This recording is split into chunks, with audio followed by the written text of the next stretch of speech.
بالله من الشيطان الرجيم. بسم الله الرحمن الرحيم. الحمد لله رب العالمين، وبه نستعين على أمور الدنيا والدين، والصلاة والسلام على أشرف الأنبياء والمرسلين سيدنا محمد صلى الله عليه وسلم وعلى آله وصحبه والتابعين وتابع التابعين لهم بإحسان إلى يوم الدين. اللهم زينا بزينة القرآن. Ya Allah, hiaskanlah kami dengan perhiasan Al-Quran. Allahumma akrimna bikaramati Al-Quran. Ya Allah, muliakanlah kami dengan kemuliaan Al-Quran. Allahumma syarifna bisyarafati Al-Quran. Ya Allah, pandukanlah kami dengan panduan Al-Quran. Allahumma nawwir qulubana bi anwaril Quran. Ya Allah, terangilah hati-hati kami dengan cahaya Al-Quran. Allahumma adkhilna al-jannata bi syafa'ati Al-Quran. Ya Allah, masukkanlah kami ke dalam syurga melalui syafaat Al-Quran. Allahumma najjina minan niran bi hurmatil Quran. Ya Allah, lindungilah kami daripada neraka melalui kemuliaan Al-Quran. Rabbana afir alaina sabra, thabbit aqdamana wansurna 'alal qawmil kafirin. Rabbana atina min ladunka rahmatan wa hayyi' lana min amrina rashada. Rabbana atina fid dunya hasanatan wa fil akhirati hasanatan wa qina 'adzaban nar. Amma ba'd. Dikasihi saudara muslimin dan muslimat yang dirahmati Allah sekalian, malam ini marilah kita bincang satu cerita yang Allah Ta'ala sebut dalam Al-Quran Al-Karim, yang Allah Ta'ala namakan surah itu. Cerita terdapat dalam satu surah. Surah itu Allah Subhanahu Wa Ta'ala namakan dengan satu nama yang kabur, kita tak tahu, tapi kita disuruh mempelajarinya. Itulah surah Luqman. Perkataan Luqman ini, nama ni tidak dikenali oleh orang Arab, nama orang Ajam. Tapi kenapa Allah Ta'ala bagi nama satu surah dengan nama, dalam Quran ada beberapa nama surah Allah Ta'ala bagi nama dengan nama orang. Nama surah yang Allah Ta'ala pilih menggunakan nama orang ni pula terbahagi kepada beberapa jenis pula. Ada orang tu Rasul. Surah Ibrahim, Nabi Ibrahim itu Rasul. Surah Nuh, Nabi Nuh itu Rasul. Surah Yunus, Nabi Yunus itu Rasul. Dan ada orang yang ada surah yang Allah Ta'ala bagi nama bukan dengan nama Rasul, seperti surah Maryam. Maryam bukan Rasul. Surah Luqman, Allah Subhanahu Wa Ta'ala bagi nama dengan nama Luqman. Siapa dia Luqman ini? Perkara ni perkara yang dibincangkan oleh alim ulama, dan kita kena ada pendedahan juga tentang benda ni. Kalau tuan-tuan tengok dalam senarai nama-nama Al-Quran Al-Karim, ada banyak benda pelik yang kita kena kaji. Bila kita kaji, baru kita akan nampak mukjizat Al-Quran Al-Karim. Ada surah yang diberi nama dengan nama kerajaan. Suratul Rum. Rum ni kerajaan besar, empire zaman dulu. Bukan setakat Rom ini satu empire besar. Empire itu empire kafir. Daripada zaman dia tak ada agama, dia masuk Kristian dan dia memerangi Islam. Kenapa Allah Subhanahu Wa Ta'ala bagi nama satu surah dengan nama satu empire yang kafir? Tak ada nama lain tu Allah Ta'ala nak letakkan. Ada banyak, sengaja Allah Subhanahu Wa Ta'ala pilih nama itu. Kalau ikut logik kita, pilihlah nama kerajaan Islam letak kat situ satu. nama kerajaan Nabi Sulaiman ke apa ke? Tak. Allah namakan satu surah dengan nama satu empire yang bukan Islam. Apa tujuannya? Ada banyak pengajaran yang boleh kita lihat. Di antaranya supaya kita orang beriman, kita kaji juga dan kita mendalami juga apa yang ada pada orang kafir. Tamadun dia, kemegahan dia, sejarah dia dan sebagainya lagi. Kita kena kaji. Allah Ta'ala bawa contoh yang seperti itu. Surah Luqman ya tuan-tuan. Sekarang ni cerdik pandai Islam hari ini telah menyambung usaha yang dibuat oleh ulama-ulama zaman silam. Ulama dulu buat tafsir. Dalam suratul Kahfi Allah Ta'ala cerita Zulqarnain. Ulama berhurai kisah Zulqarnain dengan Ya'juj dan Ma'juj. Hari ini cerdik pandai Islam kaji siapakah itu Zulqarnain yang sebenar-benarnya. Dia memerintah daripada mana sampai ke mana, di zaman mana. Ini kajian yang dia buat. Dan cerdik pada Islam hari ini juga dia kaji tentang Ya'juj dan Ma'juj. Dalam surah Al-Kahfi, dalam buku-buku orang Yahudi ada sebut Ya'juj dan Ma'juj ni sebagai orang jahat. Dan disebut Zulqarnain sebagai raja besar. Tapi buku mereka tidak menyebut Zulqarnain berhadapan dengan Ya'juj dan Ma'juj. Melainkan Quran yang menceritakan Zulqarnain berhadapan dengan Ya'juj dan Ma'juj. Dan Zulqarnain ni siapa dia? Ya'juj dan Ma'juj ni siapa dia? Ada seorang keturunan Nabi Nuh nama Ya'juj dan Ma'juj. Zulqarnain berhadapan dengan Ya'juj dan Ma'juj. Di akhir zaman akan muncul Ya'juj dan Ma'juj. Nabi sebut dalam hadis yang sahih. Makhluk sama ke? Orang sama ke? Orang lain daripada kumpulan yang sama ke daripada kumpulan yang lain? Cerdik pandai Islam hari ini buat kajian, kutip segala maklumat yang ada di seluruh dunia. Ya'juj dan Ma'juj bangsa dipanggil apa? Kemudiannya dia duduk di mana? Kata dulu dia duduk di kawasan Kaukasus. Kenapa banjaran Kaukasus dinamakan banjaran Kaukasus? Apa makna Kaukasus? Sehingga sebegitu cerdik pandai Islam mengkaji, menyambung usaha yang dibuat oleh ulama-ulama zaman dahulu. Tujuannya untuk apa tuan-tuan? Tujuannya untuk memahami isi kandungan Al-Quran. Dah molek ke buat kajian yang mendalam siapa larat begitu? Siapa larat tanya banjaran Kaukasus dinamakan sebab apa? Apa makna dia?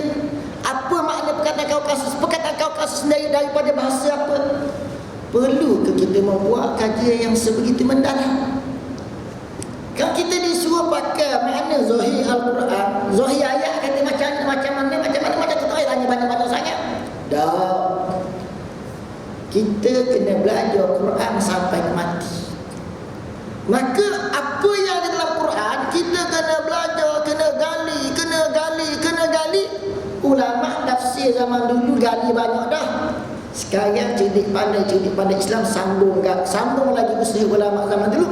Mereka gali lagi banyak dan menemui beberapa penemuan baru yang ulama zaman dulu tak jumpai, yang membuktikan Quran ini suatu mukjizat.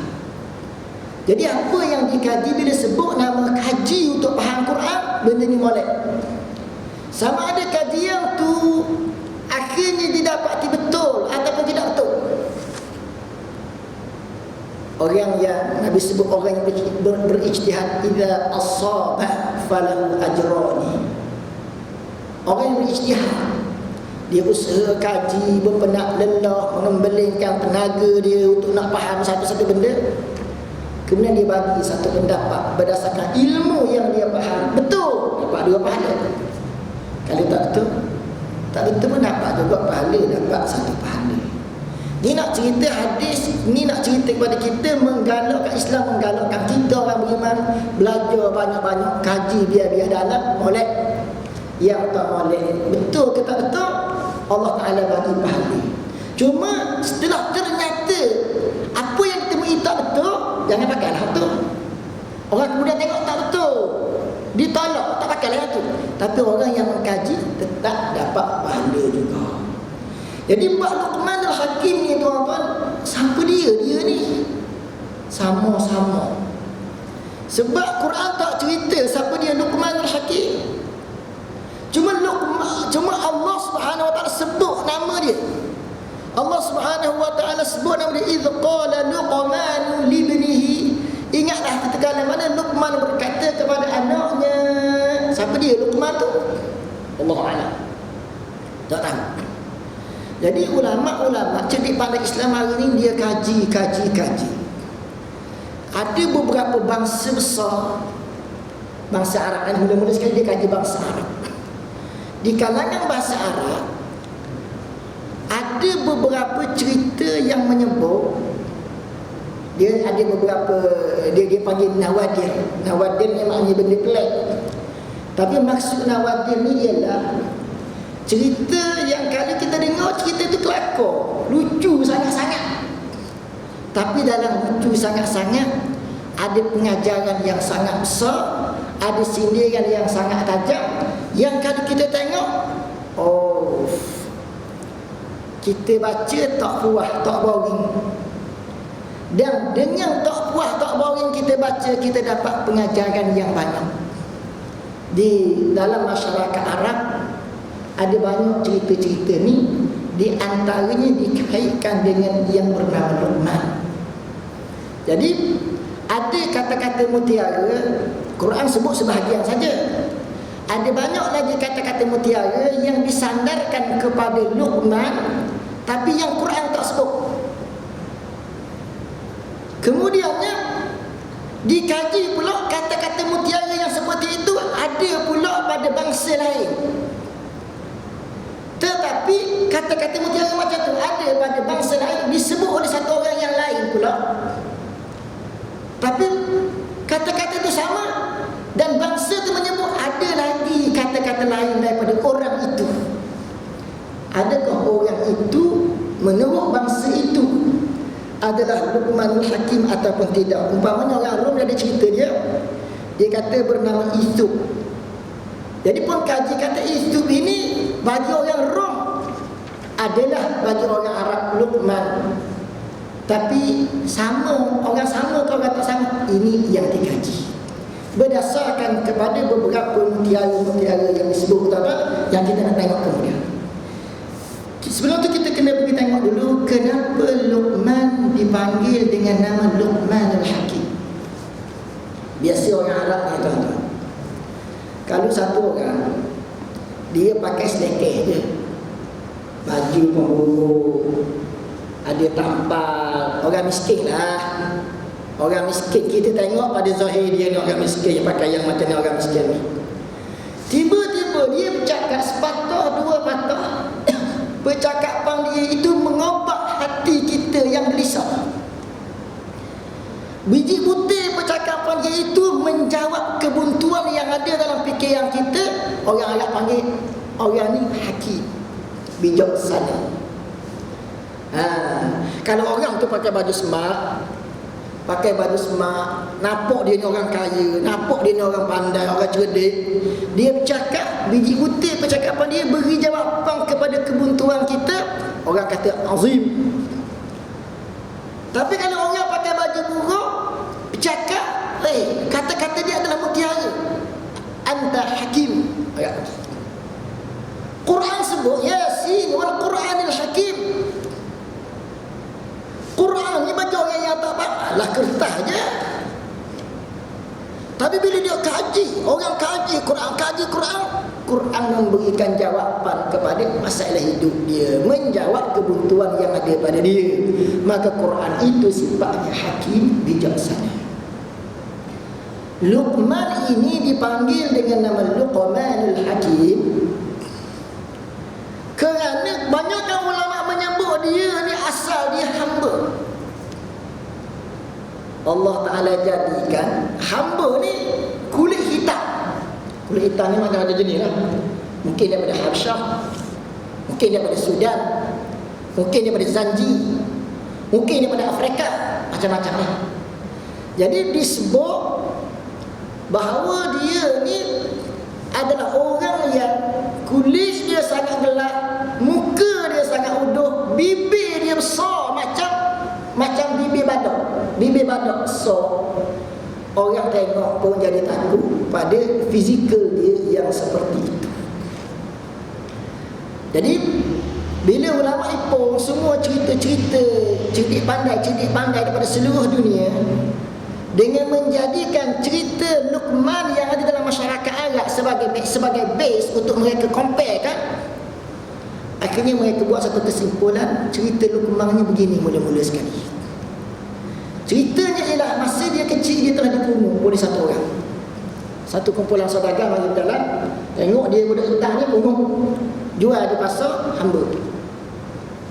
Bila jual di pasar hamba, jadi dia ni tak boleh cakap. Dia dah uduh, tak boleh cakap pula. Bisu.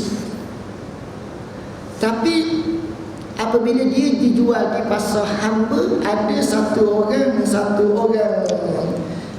orang apa kita panggil petani lah, satu orang yang bertanam, petani beli dia. Dan petani ni mendapati otak hamba dia ni cerdik. Suruh buat kerja apa boleh buat, cuma tak boleh cakap dia. Dan hamba dia ni orangnya baik, maka dia pun simpatilah pada hamba dia ni. Di samping dia suruh hamba dia buat kerja-kerja yang perlu. Pada satu malam si hamba ni tidur, dan dia bermimpi ada malaikat ukap bulu dia, ulah lidah dia, buang satu benda daripada lidah dia dan bagi minum air. Kemudian dia terjaga daripada tidur, dia mendapati dia boleh bercakap. Pagi esok dia bercakap. Bila tuan dia bercakap, bila tuan dia melihat dia ni boleh bercakap, tuan dia kata selama ni hamba ni penipu.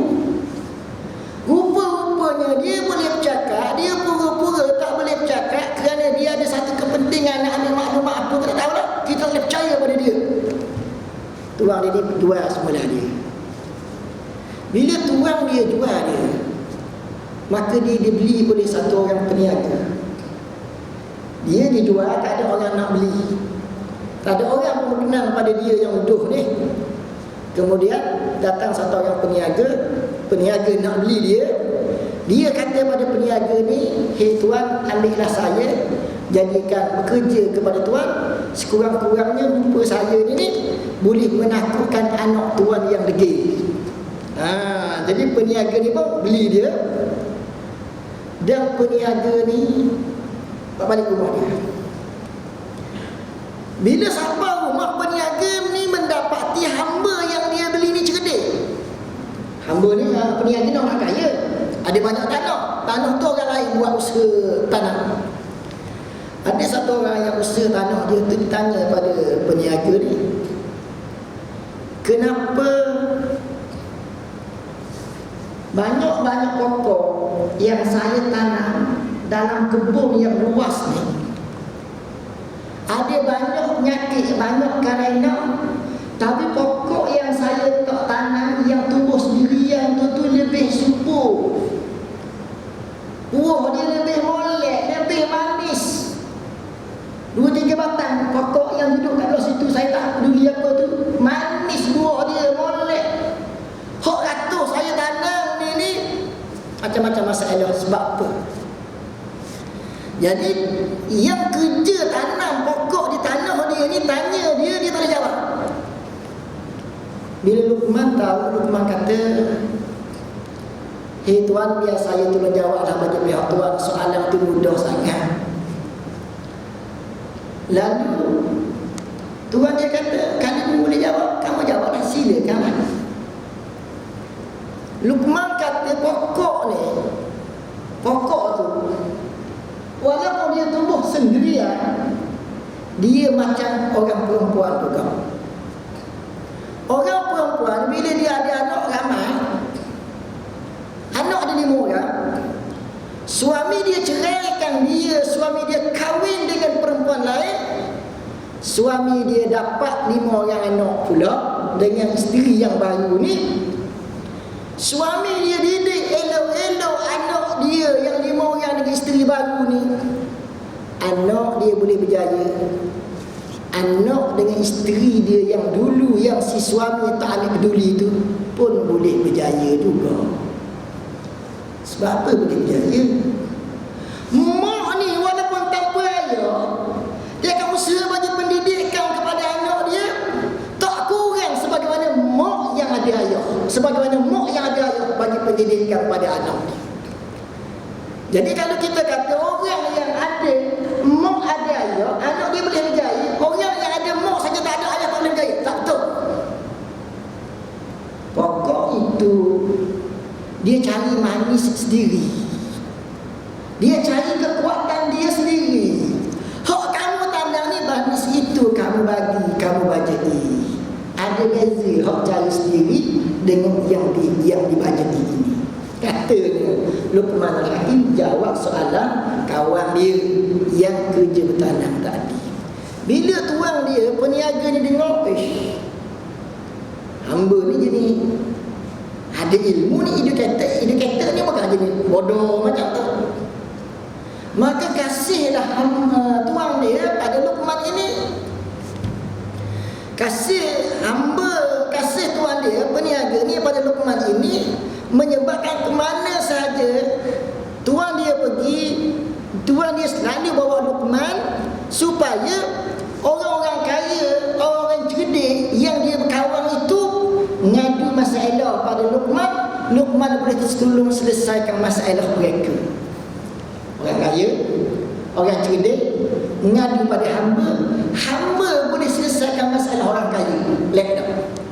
Sengaja Allah Ta'ala buat macam tu untuk nak menunjukkan manusia sama je. Maka adalah beberapa cerita yang nak menunjukkan kebijaksanaan dia.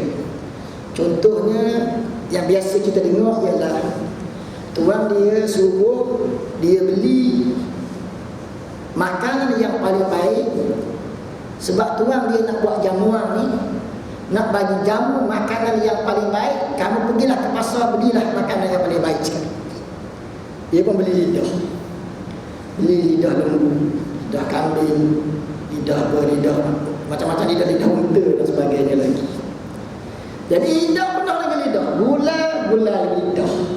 Kita kata apa benda maknanya gulai lidah. Kemudiannya goreng lidah. Lidah belakang. Jadi tetamu mari tengok lidah, tak tergamak juga nak makan ni. Dia tuan dia tanya, kenapa kau masak lidah belakang? Dia pun cerita, lidah ini adalah penghulu kepada segala kasih sayang, alat kepada kasih sayang. Lidah ini adalah alat kepada penyebaran maklumat. Lidah ini adalah merupakan maknanya tunggak kepada tamadun, kepada kemajuan. Dia ceritalah cerita kelebihan lidah tu. Tuan dia walaupun nak marah, tapi tuan dia fikir, budak ni hamba dia ni ada suatu keistimewaan dia yang tersendiri. Begitu dalam fikiran dia. Kemudian satu hari yang lain pula tuan dia nak panggil kenduri, nak panggil buat jamuan, panggil orang miskin dah pula, dan nak hidangkan makanan yang paling buruk sekali. Maka dia suruh Luqman pergi beli makanan yang paling buruk sekali. Luqman buat balik lidah juga, lidah lembu, lidah kambing, macam-macam lidah. Jadi apabila dijamu kepada tetamu dia, orang miskin, orang susah ni, tengok lidah, maka tuan dia tanyalah, kenapa kau bawa lidah? Jadikan makanan hidangan ni lidah. Luqman kata, bukan kau tuan suruh saya carikan benda yang paling buruk sekali, akbaha kulli syai'in fi suq, benda yang paling buruk sekali. Tuan dia kata, iyalah. Maka lidah inilah yang paling buruk sekali, kerana lidah itu abul mutanaqidah, bapak kepada segala perpecahan, wa ra'sul masyakil, dan penghulu kepada segala masalah. wa manba'u syiqaq wal hurub, dan penyebab kepada perpecahan dan peperangan. Dan lidah itu merupakan alatul ghalaq wan namimah. Lidah itu merupakan alat untuk mengumpat dan mencela. Jadi maknanya ini cerita yang kita selalu dengar, tuan-tuan. Ada cerita yang disebut oleh masyarakat Arab, disebut juga oleh masyarakat Rom. Umpamanya satu hari tuan dia ni, isteri tuan dia mengamuk, balik rumah mak dia. Balik rumah mak dia, tak nak balik rumah tuan dia. Jadi tuan dia risaulah, isteri dia tak balik rumah ni, kelahi besar ni. Dan tuan dia pun rasa malu pada mak mertua dia. Tuan dia pun bagi tahu kepada Luqman masalah dia nak buat macam mana. Isteri dia marah kat dia, duduk rumah mak tak balik dah. Jadi dia kata ishtari asya' li walimatin wad'u laha man ahbabta wa ashah annaka turidu ad-dukhula bimra'atin ghayriha. Luqman kata, kau beli kakak nak kahwin, kau pasang, kau panggil orang-orang yang kau kasih, kau cerita kat orang-orang ni, suruh orang tu cerita kat isteri awak nak kahwin seorang lagi. Jadi tuan dia buat suruh, bagi tahu kat kawan ni, suruh sampaikan isteri tu bahawa dia ni nak kahwin seorang lagi. Bila isteri dia dengar, isteri dia terus saja balik rumah dia dan selesailah masalah dia. Ini contoh yang dinamakan dengan nama Mutiarul Hikmah yang ada dalam buku-buku klasik masyarakat Arab. Dan cerdik pandai Islam kaji mendapati mutiara seperti ini ada juga dalam beberapa buku-buku klasik zaman dulu yang datang daripada nama orang lain. Tak sebut nama Luqman, tapi pengajaran dia semacam yang terdapat dalam buku-buku klasik Arab menceritakan tentang kebijaksanaan Luqman ini. Jadi ahli cerdik pandai ini kata itulah dia Luqman. Jadi cerita macam mana dia boleh tersebar seluruh dunia. Ini ada dalam buku lain, tidak ada dalam buku Arab. Tapi cerdik pandai kata itu memang cerita Luqman.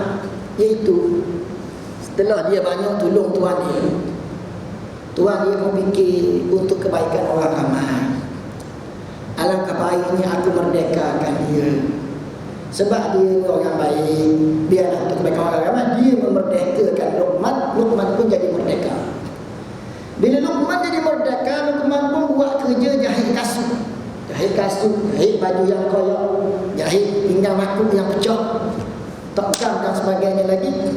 Maka dengan pekerjaan ini dia boleh pergi daripada satu tempat ke satu tempat, daripada satu negara ke satu negara. Zaman dulu tu tak payah pakai paspor. Maknanya kita hidup saja zaman dulu lah.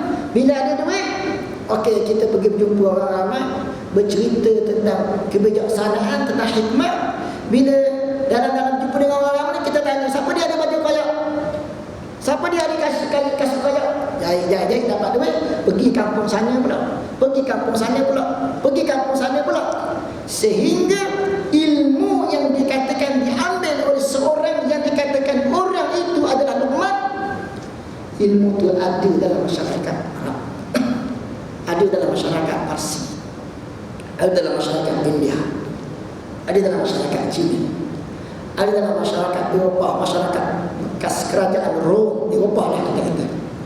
Dan ada dalam masyarakat Afrika, ada dalam berbagai-bagai masyarakat. Jadi nama ni berbagai-bagai. Tapi bagi orang Arab, hari ini orang kaji, bangsa yang berbagai-bagai mempunyai figure yang namanya lain-lain. Tapi orang Arab Mekah zaman dulu mereka tanya Nabi tentang satu orang yang cerdik, yang banyak mengeluarkan kata-kata hikmah, yang nama dia Luqman. Macam mana Allah Subhanahu wa ta'ala menurunkan surah Luqman yang kita belajar, yang kita bincang ni. Jadi maknanya ialah orang Arab Mekah masa tu dia fikir berdasarkan pengetahuan mereka seluas kota Mekah. Yang mereka kenal satu orang yang pandai namanya Luqman. Allah pilih satu surah bagi nama surah Luqman. Rupa-rupanya hari ini cerdik pandai buat kajian. Luqman ini bukan ada dalam masyarakat Mekah sebagaimana orang Mekah zaman Nabi itu mengetahui. Setakat tu je dah. Tapi berdasarkan kajian yang luas di berbagai-bagai bangsa dan negara ini mendapati dia berjalan di banyak negeri dan dia berjalan di banyak tempat. Bila dia berjalan di banyak negeri, di banyak tempat, di mana dia orang berkumpul mengelilingi dia, dia ajar kebijaksanaan. Orang yang ambil ilmu kebijaksanaan dia ajar pada anak cucu. Maka mutiara-mutiara itu berkembang di banyak dunia, banyak bangsa. Rupa-rupanya itu datang daripada satu tokoh yang namanya Luqman. Quran bagi nama macam tu. Hari ini orang dapati surah Luqman, nama Luqman yang terdapat pada surah Luqman itu satu mukjizat yang tersembunyi sebelum daripada ini sudah terbongkar sekarang. Inilah perkara yang kita kena sedar juga, bahawa kalaulah kita tak nak kaji Quran secara mendalam, kita tak akan nampak mukjizat-mukjizat yang belum lagi digali. Tapi cerdik pandai gali, mereka dapati bahawa mukjizat Al-Quran Al-Karim ini sangat luas sangat. Jadi Quran cerita, dalam Quran Allah menceritakan pengajaran Luqman kepada anak dia bab tauhid. Tak cerita bab suami isteri kelahi tadi nak baik macam mana, kemudian hak tu tak cerita lah. Yang Allah Subhanahu Wa Taala cerita ialah ajaran Luqman yang asas. Dan ajaran Luqman bukan setakat tu saja. Yang Quran cerita ni adalah yang paling penting, yang paling molek.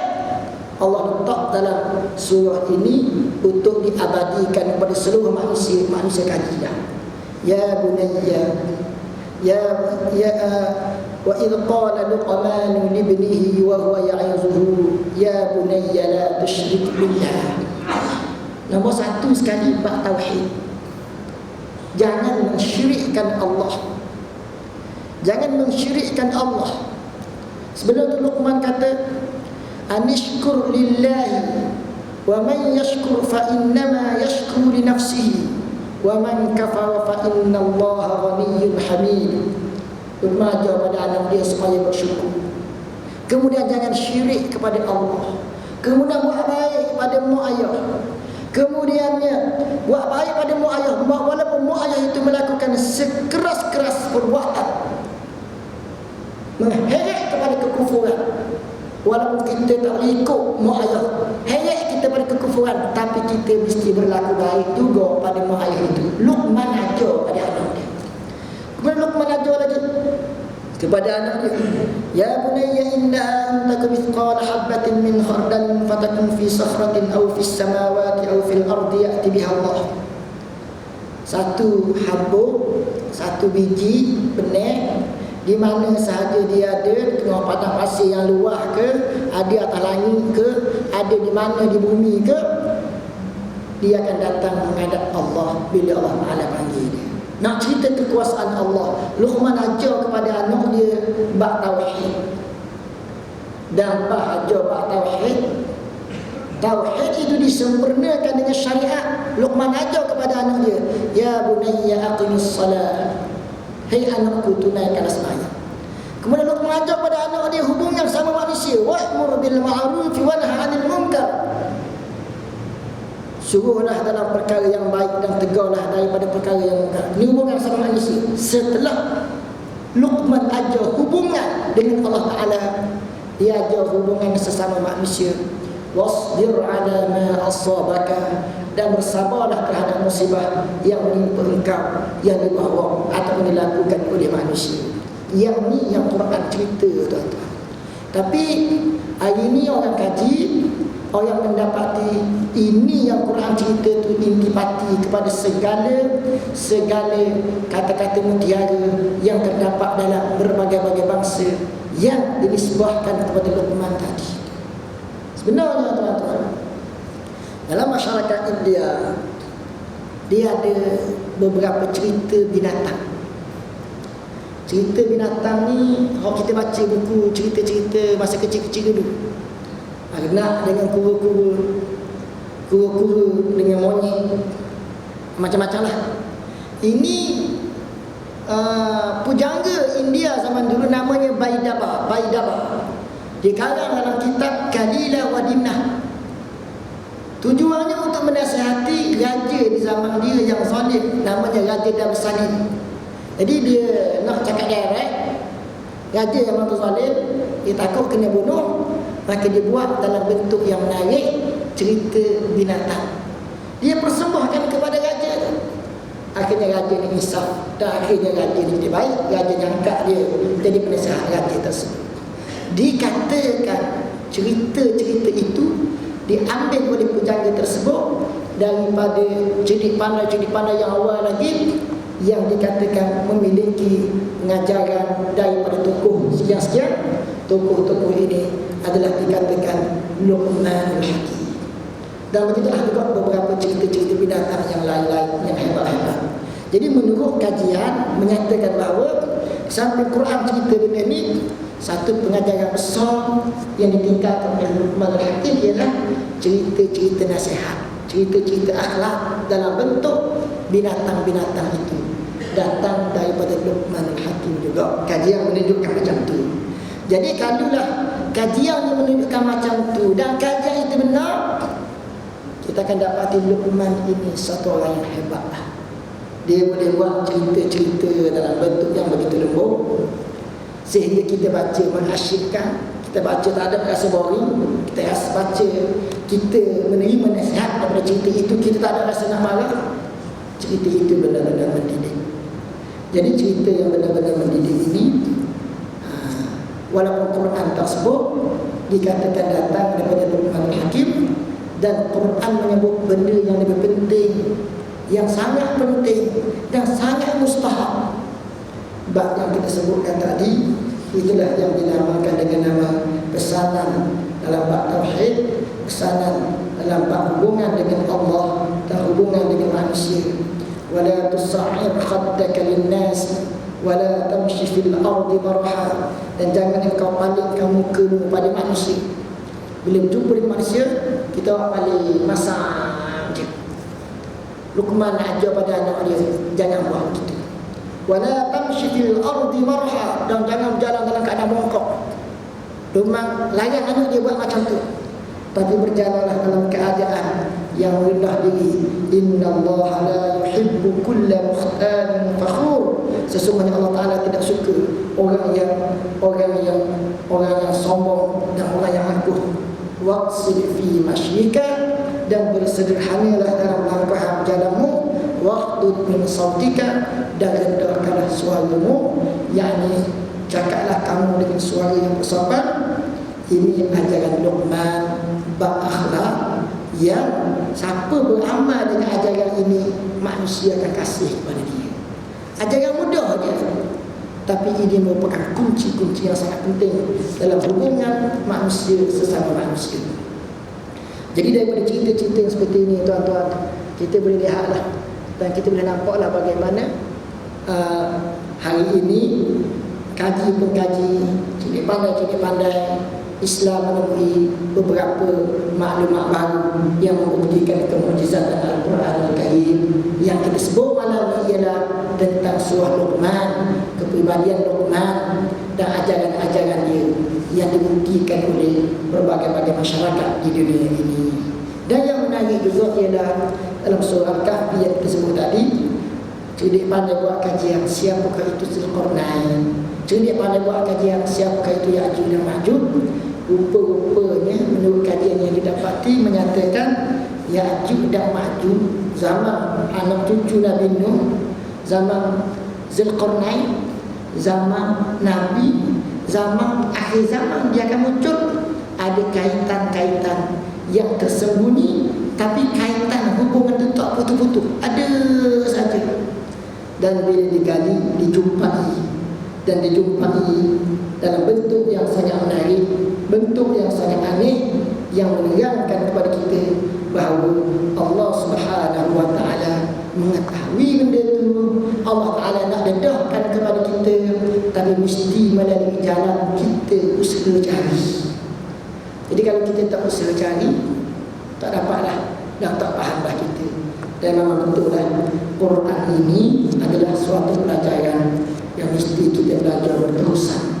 Dan tak boleh kita berhenti belajar 2-3 hari berhenti. Sebab apa? Sebab saya fahamlah dah makna dia ni. Jadi habislah dah. Quran kita kena belajar, lepas lapis, masuk lapis kedua, faham 2 lapis, masuk lapis ketiga, faham 3 lapis, masuk lapis keempat. Begitulah kita kena baca Quran sepanjang masa sehingga kita mati dalam keadaan memperdayai isi kandungan Al-Quran ini. Jadi marilah kita tengok kisah ini tuan-tuan sebagai satu kisah yang mempunyai pengajaran yang sangat besar. Jadi bila Allah Ta'ala cerita Luqman ajar kepada anak dia ajaran-ajaran tadi, sebenarnya kita juga dituntut mengajar ajaran yang seperti itu kepada anak cucu kita. Dan juga dituntut mengajar ajaran itu kepada seluruh masyarakat kita, lebih-lebih lagi kepada generasi muda. Jaga hubungan dengan Allah, mula-mula bersyukur, kemudian melakukan perintah Allah Ta'ala yang dinamakan ibadah, yang dinamakan syariat. Yang keduanya menjaga hubungan dengan manusia. Dan bila kita jaga hubungan dengan manusia ni, manusia akan tunduk kepada kita. Kita Islam, manusia akan tunduk kepada Islam. Dan bila manusia tunduk kepada Islam, masyarakat akan berada dalam keadaan selamat, dunia akan berada dalam keadaan yang selamat. Dan itu merupakan cara dakwah yang paling lembut yang Luqman ajar kepada anak dia. Tapi cara yang lembut ini sangat berkesan. Jadi cara ni lah yang boleh kita ikut tuan-tuan. Jadi marilah kita ada masa lapang malam-malam, kita buka surah Luqman, kita study balik dulu, kita renung-renung, sehingga kita benar-benar faham apa benda, langkah-langkah dan watak-watak yang boleh kita amalkan dalam kehidupan kita ni. Jadi saya rasa itulah di antara beberapa sesuatu. Jadi tuan-tuan, Allah Subhanahu Wa Taala ceritakan kepada kita ni cerita yang kita perlu sampai baca dengan makna yang jelas, kita faham. Banyak rahsia-rahsia lain lagi yang perlu kita gali dan perlu kita gali lagi. Saya nak buat contoh tuan-tuan. Contoh yang pelik tadi ialah ada orang tanya, kenapa Allah Ta'ala bagi nama surah Luqman, Allah Ta'ala bagi nama satu surah dalam Al-Quran Al-Karim dengan nama surah Luqman, yang kita sama-sama siapa dia terjawab dah ni. Begitulah juga kenapa Allah Subhanahu Wa Ta'ala bagi nama satu surah dalam Al-Quran Al-Karim surah Rum. Kita kata tadi empire yang bukan Islam, empire yang kafir, Kristian. Sebelum Rom jadi Kristian, dia adalah empire yang tak ada agama samawi, agama pangan, agama mengarut. Allah Subhanahu Wa Ta'ala, ini orang Arab ni tuan-tuan, orang Arab. Quran yang mulia-mulia sekali turun pada orang Arab. Orang Arab rasa hebat pada Rom. Tapi Quran menceritakan Rom itu akan tewas. Tewas kecil, tewas sikit, akhirnya tewas besar. Benda ni berlaku sungguh. Akhirnya, dari ini kita lihatlah tuan-tuan, kita boleh tengok cerita-cerita yang paling rosak, cerita Rom, cerita daripada Rom. Kemudian masyarakat yang rosak akhlak dia, Rom. Rosak akhlak inilah yang menyebabkan empire dia dulu musnah dan hancur lebur. Jadi dalam besar jasa zahir yang besar, dalamnya ada kelemahan-kelemahan yang banyak, dan kelemahan ini bawa kepada kepunahan dan kemusnahan. Luqman ni tuan-tuan, Allah Subhanahu Wa Ta'ala sengaja buat dia ni uduh. Kalau kita fikir alam bagus kan orang cerdik ni comel sekali sudut, kulit comel, muka comel, barulah dia dengan otak dia yang comel tu. Semua orang akan dengar dia. Ini Allah Ta'ala mulakan cerita dia sebagai hamba. Kemudiannya dalam keadaan setelah dia merdeka, orang sanjung dia tetaplah juga uduh muka dia dengan kulit gelap tu. supaya kita renung. Manusia ni sama je. Orang susah, orang senang, orang kaya, orang miskin, orang sihat, orang sakit, serupa saja pada diri dia. Dan manusia itu dia nak cari pada diri. Satu orang yang ada duit itu tak ada nilai bagi dia apabila dia menghadapi satu masalah. Dan yang dia nak ialah penyelesaian kepada masalah yang dia hadapi. Penyelesaian tu nak dapatkan macam mana cara, nak bayar, kena bayar berapa, tak kisah bagi dia, asalkan dia dapat menyelesaikan masalah itu. Walaupun masalah itu ada pada satu orang yang bodoh rupa dia, yang orang boleh hina, orang lain boleh hina orang itu, tapi orang itu boleh menyelesaikan masalah dia ni, orang ni akan pergi cari penyelesaian daripada orang tersebut. Jadi yang fizikal manusia ni tak ada nilai apa lah. Allah Ta'ala buat bangsa ni kulit macam ni, bangsa ni kulit macam ni, bangsa macam ni hidung panjang, bangsa macam ni hidung mek, bangsa macam ni pula telinga macam ni, hak ni pula telinga macam ni. Itu semuanya adalah merupakan tanda-tanda kebesaran Allah. Allah Subhanahu Wa Ta'ala buat berbagai-bagai ragam, tapi manusia nilai yang sebenar bukan hidup di situ. Jadi ramai dalam kisah yang kita baca ni, kita akan dapati ramai kawan-kawan Tuan Luqman berterima kasih pada Luqman setelah mereka buntu dalam masa yang panjang terhadap masalah mereka. Mari tanya Luqman, mudah je Luqman jawab, prek-prek keluar tu bibir mulut je, mudah je penyelesaian. Bila dia buat kebuntuan dan kebelisan dia tadi itu indah. Ini kelebihan hikmah, kelebihan hakim. Walaupun dia berada di suatu tempat yang hina, suatu tempat yang buruk, suatu tempat yang tak ada nilai, keliling dia itu tak ada nilai, orang tetap akan cari dia kerana dia itu bernilai. Ini kehidupan Allah. Nak dapatkan emas ni kena main seluk dulu, gali-gali seluk. Nak dapatkan lenyok kena kotor dulu baju ni. Tapi orang tetap akan cari juga sebab dia berharga. Itu mata benda ni, ilmu lagi. Maka orang cari juga Luqman ini, tuan-tuan, walaupun rupa dia macam tu. Kerana itulah harga sebenar kehidupan, nilai sebenar kehidupan duduk pada ilmu dia, bukan pada rupa dia. Mudah-mudahan Allah Ta'ala masukkan kita di kalangan hamba-hambanya yang dirahmati dan diridhai. اللهم إنا نسألك الهدى والتقى والعفاف والغنى. اللهم أعنا على ذكرك وشكرك وحسن عبادتك. ربنا آتنا في الدنيا حسنة وفي الآخرة حسنة